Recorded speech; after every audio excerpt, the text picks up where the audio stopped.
In this video, we're taking a look at last week's Hot 10 from Key Collector Comics and talking about the future potential of these books. I think it's an incredibly valuable video, especially this list, because we have some really interesting topics and trends that present themselves about comic book investment in the market in general. Stay tuned. Bry's Comics. Congratulations to Little Koalas. Little Koalas, you won the Moon Knight #1 Newsstand Edition CGC 8.0 White Pages for the YouTube giveaway from last month. Congratulations to you. And congratulations to Anastasia Lehman. You won the Fantastic Four #21, a 3.5, first appearance of the Hate Monger. This is from the giveaway for the newsletter over at brycecomics.com. And for this month, we have some banger giveaways for the newsletter at brycecomics.com. If you sign up for the newsletter, you're entered to win 2 slabs. Nice House on the Lake #1, the James Tiny Onion exclusive. Shout out to my buddy Curtis at Don't Sleep Comics over on Instagram. Links to him down in the description. He donated that slab. And we're also giving away Spider-Gwen #1, the 1 in 25 Anka variant, first solo series for Spider-Gwen. All you have to do is sign up for the newsletter, and you're entered to win those 2 slabs. And for the YouTube giveaway, we're giving away Amazing Spider-Man 315, a CGC 9.6, and we're giving away this awesome CGC graded Pokemon card. Shout out to my buddy at 4 Ninja Toads. Link in the description to his. He just started a new YouTube channel about how to get the most out of your collection. He donated that to the giveaway. So it's really cool to see a CGC graded card. If you've never had one, this is a great opportunity to get it. They're really awesome. It's like a tiny little CGC slab. So thanks once again to those guys. Links down in the description to go give them a follow and check out what they have going on. So this week's list is really interesting. There's a lot of really interesting topics that came up because of the books that are making it onto the list. So I'm curious to see what you guys think. Leave a comment down below about what you think about these books, especially the last one. So stay tuned to the end, and I want to hear what you guys think about the future potential of the #1 pick. So let's hop into the computer and take a look at the list. All right, so here we are in keycollectorcomics.com, and we're looking at the Hot 10. And number 10 on the list, we have Fantastic Four #1, first appearance and origin of the Fantastic Four and Mr. Fantastic, Invisible Woman, Human Torch, and The Thing. And we had some record breakers. A 3.5 sold for $33,600, up 22%. A 2.0 sold for $19,000, up 20%. And a golden record reprint are seeing some steady gains. So this book has obviously a ton going for it. I've talked about it a lot before, but #1, we have a lot of potential because there's no MCU films that have really bolstered the value and the fanfare for this team that we all know is confirmed and coming to the MCU. So there's future potential for that. Second thing is we had that monster sale of a 9.2 for $1.5 million, and we're seeing trickle-down effects for that. And the third thing is the recent rumors and leaks about Mr. Fantastic coming to the MCU very, very soon. So a ton of stuff driving this book, a ton of future potential for this book. And one sign that shows that, price corrections are coming across the board is when lower grade copies start selling for more than the ones above them, because that's the only thing available. So here with this 2.0 that sold for $19,750, and the last sale of a 2.5 is $1,800. I think that just means that, a 2.0 was available and a 2.5 was not. How much room is available for this book? I mean, I think it has a lot of potential. I think it went undervalued for a long time. I don't think, you should be buying this book to flip it. I think it's a blue chip key, a good long-term investment, but a good alternative if you're priced out of the original edition here is the Golden Record reprint. The Golden Record reprint is from 1968, I believe it is, so it's still from the 60s. It's the exact same cover, except I believe it doesn't have the 10 cents on it because it was free. So it's an older book that's still rare. I mean, here's the census for the Golden Record reprint. You can see there's only 13 9.8s, there's 25 9.6s, there's 58 9.4s, there's only 678 total on the census as compared to 2,600 copies of the original first print. So it's rare. It's from the 60s. It's the same cover.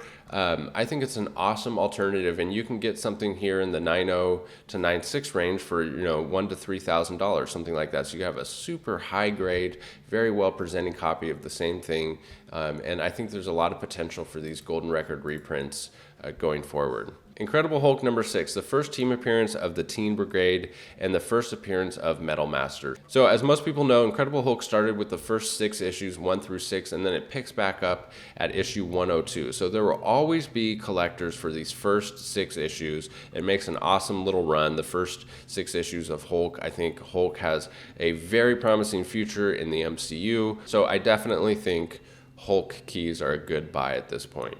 Fantastic Four number 5, first appearance and origin of Doctor Doom, and it's so cool to see this book on the list because a lot of people were saying that, this book overshot. I mean, it's the first appearance of a villain. Is there any other first villain appearance that has as strong as sales as this book? I mean, it is incredible where the prices have gone, and the encouraging thing about it being on the list here is that sales are sustaining. So a 5.0 is up $1,000, a 3.0 is up 18%, and a 9.2 sold for $150,000, a 6.0 sold for $28,000. And if we go over here to GPA, and if we only look at stuff that had sales in April of 2022, they're all going up. So here we saw a correction, as we saw with most books, and then maybe it's this recent fervor for Fantastic Four that has really bolstered these sales and causing them to go up even more. So the 6.0 is going up. The 5.0 is, this looks like it's leveling off, but this is the one that's up $1,000. The 3.0 with the sale in April is going up, and I think it just shows the strength of the Grail market. And I'm keeping a close eye on these Grails right now, guys, because there's a lot of interesting stuff happening in the market. Once I can make sense of it, I'll make a video on that. Ultimate Fallout 4, number 7 on the Hot 10, first appearance of Miles Morales. I think everything has been said about this book that can be said. Maybe something that's interesting is that these mid-grade copies of second prints are seeing gains, but we're talking about $20 here, $30 here. I'm not sure that that's really significant, but if we go and look at eBay, there's still strong sales for this book. In the first print at 9.8, $3,400. The first print at 9.8, $3,400. Everybody knows Miles Morales, ultra hot, super hot, still making the Hot 10. No surprise there. Doctor Strange, number 1, number 6 on the list, and this is the first solo titled series officially. By the time you're watching this, I believe it will be after the movie comes out, so it's encouraging to see that this book is still breaking records even after the trailer hype phase. I think this movie, the Doctor Strange movie, is just going to be one of those movies that I anticipate it to do so well that prices continue to go up a little bit, like we saw with Spider-Man even after the movie comes out. So really excited to see where this book lands. Fantastic Four Annual number 2, The Origin of Doctor Doom. And this book has a lot going for it. 1, it has Doctor Doom going for it. 2, it has this fantastic cover. And 3, it's the second annual for Fantastic Four with a huge future there. So a lot of potential increases for this book and just an incredible cover to boot. Definitely a lot of room left for this book. Strange Tales number 126, the first appearance of Dormammu and the first appearance of Clea. And I think we're seeing the increase in interest because of recent confirmations or rumors, whatever you want to call it, for Clea. And this is one that I just saw. It was so surprising that it took this long to see Clea in the MCU with how important she is to Doctor Strange in the comics. So it seems like almost certain that we're going to actually get her in the MCU on the screen, and this is her first appearance.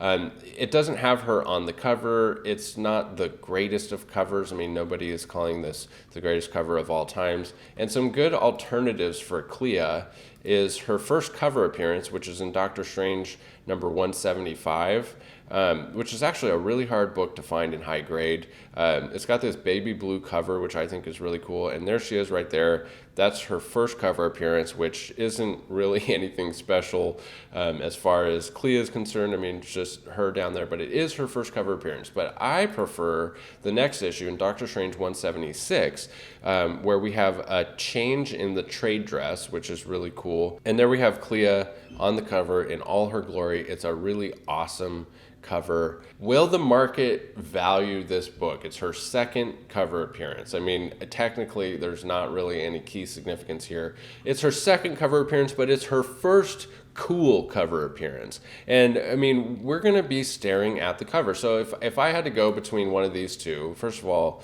I bought a bunch of copies of 175 because I was trying to get a high grade copy. But I think I would prefer to have her second cover appearance because she looks way cooler and it's a way cooler cover. So it'll be interesting to see how this book does in the market. Number 3 on the list, we have Strange Tales number 157, which is the first cameo appearance of the Living Tribunal, and an A.0 sold for $375, a modest gain of 21%. So it's interesting that this book is still relatively inexpensive, and I had a VF copy that I brought out to 2 live sales. I had it for $30 for a VF copy, and it wouldn't sell. And then this last live sale was right after the recent leak about the Living Tribunal, and it sold for $75. And then I'm like, wait, why did I sell that for $75 as a VF copy? I should have just got it graded. But it's this cover. I don't know. I'm not crazy about the cover. I think it's the trade dress that doesn't do it for me. So that might hold this book back going forward. But for today's prices, for a character that's going to be in the MCU, I think there could still be some room on this book.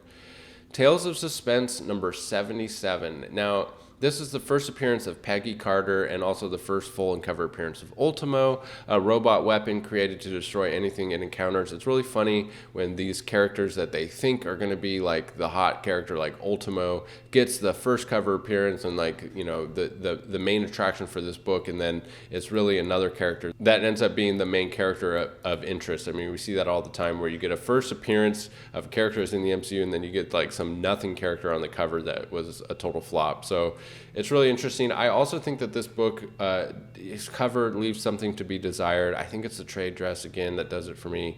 But look at Key Collector here. Back in July of 2021, announcing that she was reportedly to appear in Doctor Strange number 2, also putting out an undervalued alert. Imagine getting a 9.6 of this book for $1,250 for a character that seems like they're going to have a promising future in the MCU. I mean, we'll see about that, but pay attention to these undervalued alerts from Key Collector. Pay attention to these, rumors. This is July of 2021. Almost a year later, we're finally getting the payoff. So be patient, pay attention to these, and go for those. Go for the ones now. There's a whole bunch of keys now that are rumored on Key Collector, and I would suggest that you buy those ones rather than buying this one that's already hit that peak. Be patient, wait a year, and then you'll be sitting in the hot seat where you got this for a fraction of the price that it's going for a year later. And if we look at the GPA for this book, here's that 7.0 sell for $750, and seeing this kind of increase for a book is where you should have cause for concern buying in right here. We are approaching FOMO zone, and you don't want to necessarily buy in at a peak like this when there's peak FOMO going on. It's not to say that there isn't a ton of potential for this character. Maybe prices even surpass where they are. I'm just saying, why not get in on the ones that are way earlier on in the rumor phase? Number 1 on the list, we have Edge of Spider-Verse 2, the 1 in 25 Greg Land cover. And we had a 9.6 sell for $5,000. We had a 9.2 sell for $2,500. And we had a 9.8 sell for $10,500, which is an incredibly strong sale, just shy of the all-time record high. I mean, people are definitely getting behind the character of Spider-Gwen. Obviously, she has a huge future. And this is an interesting one when we look at the census and see Edge of Spider-Verse 2. So for cover A, there's 3,268 9.8s. The vast majority of all of the copies are 9.8s. There's 5 9.9s of Edge of Spider-Verse 2, cover A. I mean, it's a modern book. I mean, this should be expected for the most part. And then if we look at the variant edition, this is the 1 in 25. There is actually a 9.9 of the 1 in 25. Imagine what prices would do for that book if it came to market. I think it would cause a ruckus for the prices for all the other books and grades for this character. But we have 302 9.8s, 98 signature series, 400 total 9.8s. The vast majority, there's 690 total copies on the census. The vast majority of them are 9.8s. But what's interesting about that is if you go to eBay, there's two copies available. There's 400 9.8s out there. There's only 2 available. And if you're going to buy it, You're either going to pay a record-breaking sale here. Here's an old label for $10,000, which is actually less than the most recent sale, which is super interesting. How long has this book been sitting here for almost $500 less than the most recent sale, but it's not moving? This is a book that isn't easy to move. And so I would caution you, if you're going to buy in $10,000 for this book, is to think about the liquidity of it. Think about how high prices are going to have to go, how much demand there's going to have to be for you to even get back what you put into it. I'm not saying that there isn't potential for this character, and who knows where she's going to be at 20, 30 years from now. I mean, this could be, I would like to hear from you guys. Leave a note in the comments. Where do you think prices for this book, for the 125 of Spider-Gwen, are going to be in 20 or 30 years? It's kind of hard to imagine where they're going to be. But looking here at the census, I want to look at volume. Okay, so back here when it first came out, people were happy to get $500-600 for this book. And now we're just seeing that the volume of sales is like almost nothing. There's 400 copies out there in 9.8, and nobody is willing to sell it. There's been 4 copies that have traded hands so far this year. That's 1% of the total available copies of 9.8s. Only 1% have changed hands this year. That is significantly low. And if you look at this, I mean, there's months that go by. These red lines at the bottom are the volume. So not this sale price, but these red lines are the volume. So there's months that go by where we don't have a sale, and then we have 1. Months that go by, and then 1. Here's 2. Here's 1. Months with nothing, then 1, 1, 1. So it's just really interesting that we have a decent supply, but a very, very low supply available. And I think that it speaks to the potential for this character. I mean, people aren't willing to sell it.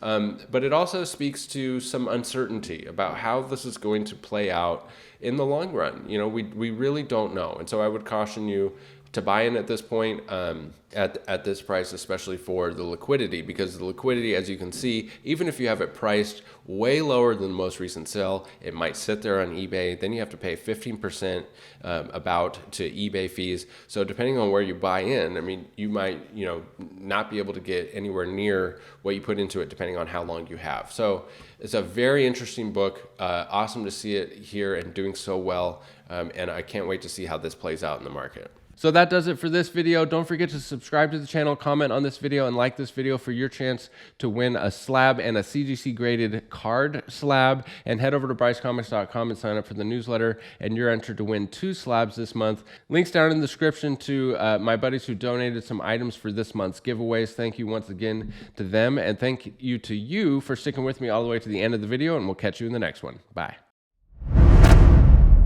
Bryce Comics.